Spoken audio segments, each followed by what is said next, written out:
Hello welcome back to Gaikwad family YouTube channel. Super tasty ಆಗಿರುವಂಥ ಹಾಗೆ healthy ಆಗಿರುವಂಥ ಬೆಂಡೆಕಾಯಿ ಗೊಜ್ಜನ್ನ ಹೇಗೆ ಮಾಡೋದು ಅಂತ ನಾನು ನಿಮಗೆ ತೋರಿಸ್ಕೊಡ್ತೀನಿ. ಇದಕ್ಕೆ ಬೇಕಾಗಿರೋಂಥ ಇಂಗ್ರೀಡಿಯೆಂಟ್ಸು, ನಾನು ಒಂದು ಅರ್ಧ ಕೆ ಜಿ ಆಗೋಷ್ಟು ಬೆಂಡೆಕಾಯಿನ ತೊಗೊಂಡಿದ್ದೀನಿ, ನೀಟಾಗಿ ತೊಳೆದು ಇಟ್ಕೊಂಡಿದ್ದೀನಿ.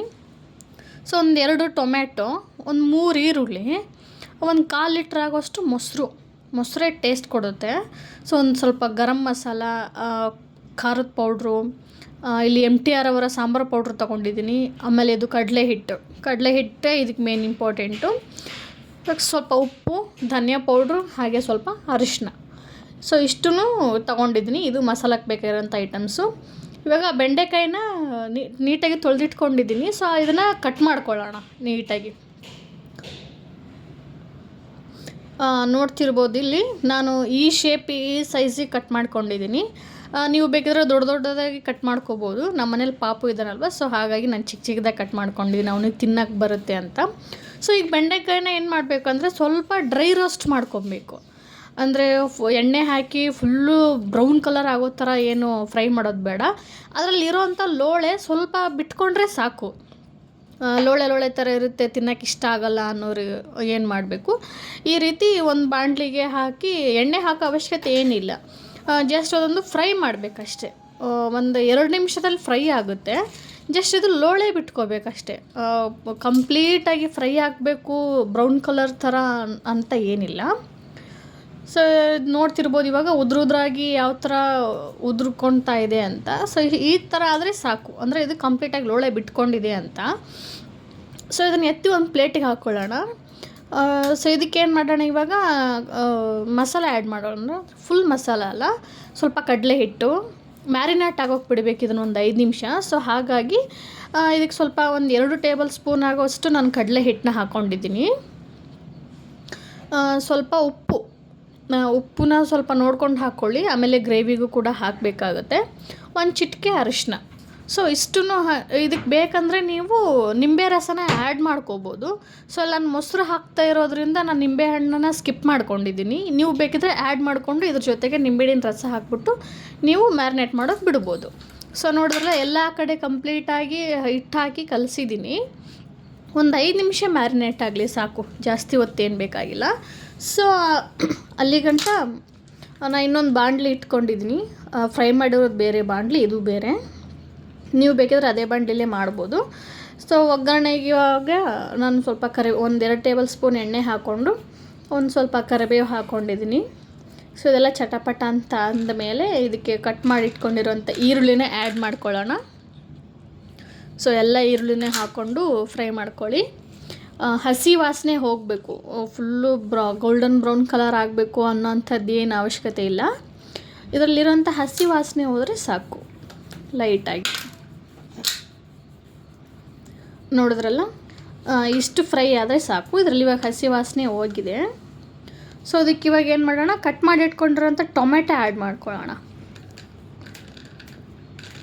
ಓಕೆ, ಟೊಮೆಟೊನೂ ಆ್ಯಡ್ ಮಾಡಿಕೊಂಡು ಇದನ್ನು ಕಂಪ್ಲೀಟಾಗಿ ಫ್ರೈ ಆಗಬೇಕು ಎಲ್ಲ ಕಡೆನೂ. ಮೆತ್ತಗಾಗಬೇಕು ಟೊಮೆಟೊ, ಫುಲ್ ರಸ ಎಲ್ಲ ಬಿಟ್ಕೋಬೇಕು. ಅಲ್ಲಿಗಂಟ ಇದನ್ನು ಟೊಮೆಟೊ ಫ್ರೈ ಮಾಡಬೇಕು. ಬೇಗ ಟೊಮೆಟೊ ರಸ ಬಿಡಲ್ಲ ಅನ್ನೋದಾದರೆ ಇದಕ್ಕೆ ಸ್ವಲ್ಪ ಉಪ್ಪನ್ನೇ ಆ್ಯಡ್ ಮಾಡ್ಕೊಳ್ಳಿ. ಆವಾಗ ಈರುಳ್ಳಿ ಮತ್ತು ಟೊಮೆಟೊ ಎರಡೂ ಬೇಗ ಬೇಯುತ್ತೆ, ಮೆತ್ತಗಾಗುತ್ತೆ. ಇದು ಸೀಕ್ರೆಟ್ ಟಿಪ್ಸು. ಇವಾಗ ಹಾಕ್ಕೊಂಡಿದ್ದೀನಿ ನೋಡಿ, ಇವಾಗ ಬೇಗ ಬೇಯುತ್ತೆ ಉಪ್ಪು ಹಾಕ್ಕೊಳ್ಳೋದ್ರಿಂದ. ನಾನು ಉಪ್ಪನ್ನು ನೋಡ್ಕೊಂಡು ಹಾಕ್ಕೊಳ್ಳಿ. ನೀವು ಆಲ್ರೆಡಿ ಬೆಂಡೆಕಾಯಿನ ಮ್ಯಾರಿನೇಟ್ ಮಾಡೋ ಟೈಮಲ್ಲಿ ಹಾಕ್ಕೊಂಡಿದ್ದೀರ, ನೋಡಿಕೊಂಡು ಉಪ್ಪು ಹಾಕ್ಕೋಬೇಕು.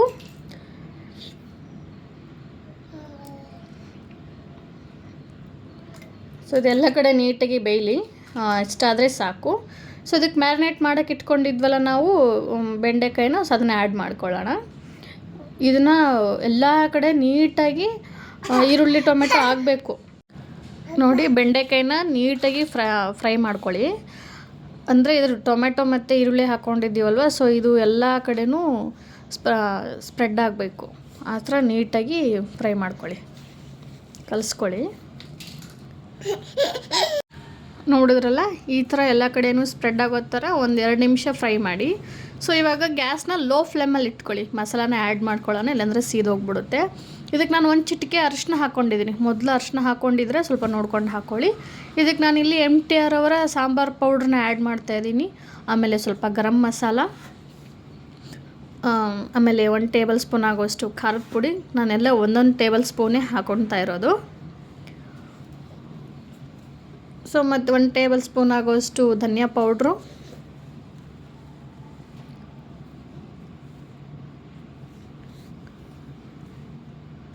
ಒಂದು ಟೇಬಲ್ ಸ್ಪೂನಷ್ಟು ಗರಂ ಮಸಾಲ. ಸೊ ಇಷ್ಟನ್ನು ಆ್ಯಡ್ ಮಾಡಿಕೊಂಡು ಫ್ರೈ ಎಲ್ಲ ಕಡೆಯೂ ಮಸಾಲ ಸ್ಪ್ರೆಡ್ ಆಗಬೇಕು. ಎಲ್ಲ ಕಡೆ ಎಲ್ಲ ಬೆಂಡೆಕಾಯಿನೂ ಮಸಾಲನ ಹಿಡ್ಕೋಬೇಕು. ಆ ಥರ ನೀಟಾಗಿ ಫ್ರೈ ಮಾಡಿ. ನೋಡ್ತಾ ಇರ್ಬೋದು. ಸೊ ಈ ರೀತಿ ಕೈ ಬಿಡ್ದವ್ರ ಹತ್ರ ಫ್ರೈ ಮಾಡಿ. ಸೊ ಗ್ಯಾಸ್ ಲೋ ಫ್ಲೇಮಲ್ಲೇ ಇರಲಿ, ನೆನಪಿರಲಿ. ಸೊ ಇವಾಗ ನಾನು ಮೊಸರು ಆ್ಯಡ್ ಮಾಡ್ಕೊತಾ ಇದ್ದೀನಿ. 1/4 ಲೀಟ್ರ್ ಕಂಪ್ಲೀಟಾಗಿ ನಾನು ಮೊಸರು ಹಾಕಿದ್ದೀನಿ. ನೀವು ಬೇಕಿದ್ರೆ ಸ್ವಲ್ಪ ಆ್ಯಡ್ ಮಾಡ್ಕೊಳ್ಳೋದಾದರೆ ನಿಮ್ಮ ಇಷ್ಟ, ಬಟ್ ಕಂಪ್ಲೀಟಾಗಿ ಹಾಕಿದ್ರೆ ಟೇಸ್ಟ್ ಚೆನ್ನಾಗಿ ಬರುತ್ತೆ. ಓಕೆ, ಇದು ಇಷ್ಟನ್ನು ನೀಟಾಗಿ ಫ್ರೈ ಮಾಡ್ಕೊಳ್ಳಿ. ಮೊಸರು ಎಲ್ಲ ಕಡೆಯೂ ಚೆನ್ನಾಗಿ ಮೊಸರು ಹಿಡ್ಕೊಬೇಕು ಬೆಂಡೆಕಾಯಿ.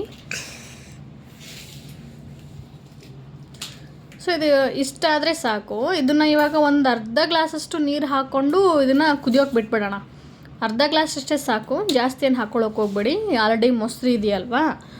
ಸೊ ಅದು ಚೆನ್ನಾಗಿ ಕುದಿಲಿ.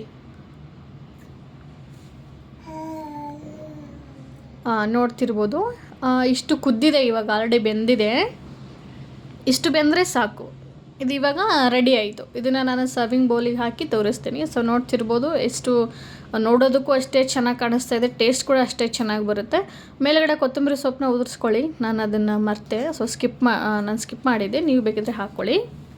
ನೋಡೋದ್ರಲ್ಲ ಸಿಂಪಲ್ಲಾಗಿ ಟೇಸ್ಟಿಯಾಗಿರುವಂಥ ಬೆಂಡೆಕಾಯಿ ಗೊಜ್ಜನ್ನ ಹೇಗೆ ಮಾಡೋದು ಅಂತ. Thanks for watching. ಸಿಗೋಣ ನೆಕ್ಸ್ಟ್ ವಿಡಿಯೋದಲ್ಲಿ. Until then keep watching. ಬಾಯ್.